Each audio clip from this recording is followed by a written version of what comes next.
They've endured years, even decades, in the most isolated prison on earth, a place where human connection is almost non-existent. But what happens when the cell door finally opens at ADX Florence?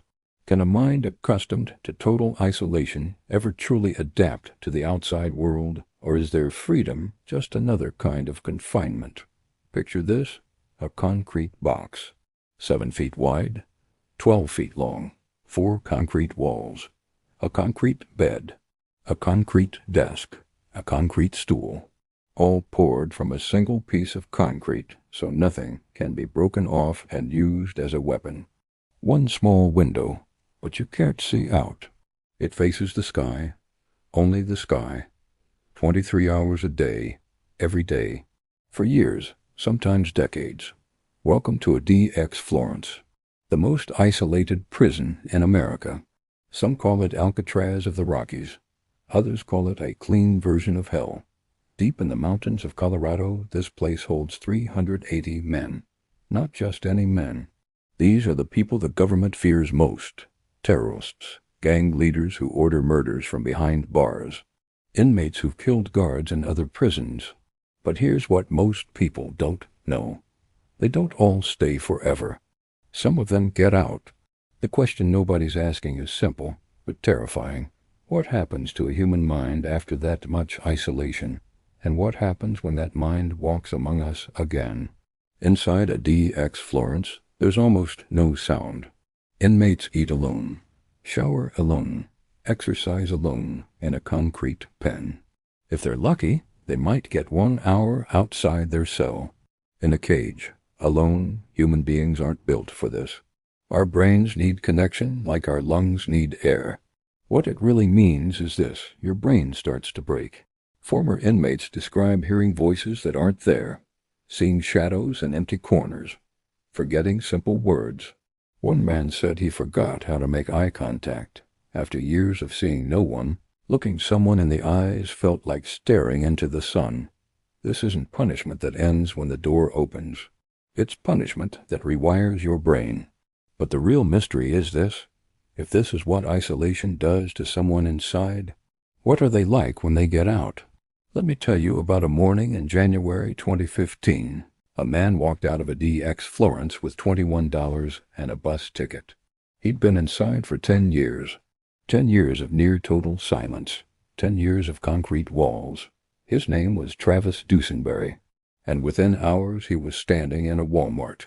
From absolute silence to fluorescent lights, crowded aisles, hundreds of people, shopping carts, babies crying, announcements, music. He later said he couldn't handle it. His hands shook. His heart raced. He couldn't make decisions. Too many choices. Too many sounds. Everything felt like an attack. The outside world had become the threat. Research shows something frightening. Long-term solitary confinement causes permanent damage. Studies found that prisoners in extended isolation show brain changes similar to people who've had traumatic injuries. Memory problems that don't go away. Difficulty controlling emotions. An inability to handle even small amounts of stress. And here's the twist. Many people don't know these inmates exist until they're already out. Think about your neighbor, your co-worker, the quiet person at the coffee shop. Could any of them have spent a decade in the most isolated place on earth? Would you know? The government doesn't announce these releases. No press conferences, no warnings. One day someone's in a concrete box in Colorado, and the next day they're in your city, trying to remember how humans are supposed to act. If you're finding this story as unsettling as we are, hit that subscribe button. We're about to reveal some cases that will change how you think about freedom itself. When people learn someone came from ADX Florence, they don't think this person served their time. They think this person was too dangerous for regular prison. But here's the question nobody wants to ask. If we break someone's mind with isolation, then release them into society, who's really responsible for what happens next? Mark Bundy walked out in 2009 with $65, 7 years inside. Within weeks, people said he seemed off. He couldn't hold conversations. He flinched at sounds. He slept on the floor, curled in corners. But Mark wasn't an exception. He was the rule. Ray Luke Levasseur spent 13 years in supermax. When he got out in 2004, he said something that haunts everyone who hears it. They didn't release me. They released a version of me that I don't recognize. He forgot how to hug his own daughter. He said freedom felt like drowning. Eric King, released December 2023, wrote, "I could handle the isolation. What I couldn't handle was when it ended." He works as a paralegal now. Seems successful, but he still wakes expecting concrete walls, still struggles with crowds, still prefers silence. And here's what should keep you up at night. These are the ones who survived well enough to tell their story. What about the ones who didn't? A 2014 audit revealed something shocking. At least 5 people were released directly from a DEX to the streets that year. Not to halfway houses, not to other prisons. Straight from 23-hour isolation to complete freedom. Some ended up in homeless shelters. Some disappeared, no records, no trace. Some returned to prison within months. Antoine Bruce went through the Stages program designed to help inmates transition. Surveillance footage showed him pacing for hours, talking to himself, avoiding other residents. He was arrested again within a year. Drop a comment below. Do you think people can recover from this level of isolation, or is the damage permanent? The most disturbing part, the government won't tell us how many have been released. No success rates. No data. These people are ghosts. They exist, but nobody wants to acknowledge them. Here's the uncomfortable truth. The people running ADX Florence have a problem they won't say out loud. What do you do with someone whose sentence is ending, but whose mind is broken? Many have life sentences, but not all. Some have 20 years, 15, 10, and one day, ready or not, that sentence ends. The law says they go free. Common sense says they're not ready. So what does the system do? Not much. There's a step-down program. Some inmates move to USP Florence, high, slightly less restrictive. They might get a cellmate, more time outside their cells, meals with others. Think about that. We're celebrating someone eating in the same room as other humans. That's how far isolation has pushed them. There's also stages for inmates with severe mental health issues. But here's the twist. Many developed those issues because of the isolation itself. The system creates the problem, then offers a solution that barely works. And none of this is required by law. The Bureau of Prisons can release someone directly from a DX to the streets. No transition, no support, no warning. Is this rehabilitation or damage control? Researchers say true rehabilitation requires intensive, long-term psychological care, years of therapy, gradual reintroduction, support systems, job training, housing, resources that don't exist. Instead, we have a philosophical debate. One side says, these are dangerous people. If they can't reintegrate, that's their problem. The other says, we created this damage. We're responsible. Otherwise, we're just creating more victims. The former ADX warden called it life after death.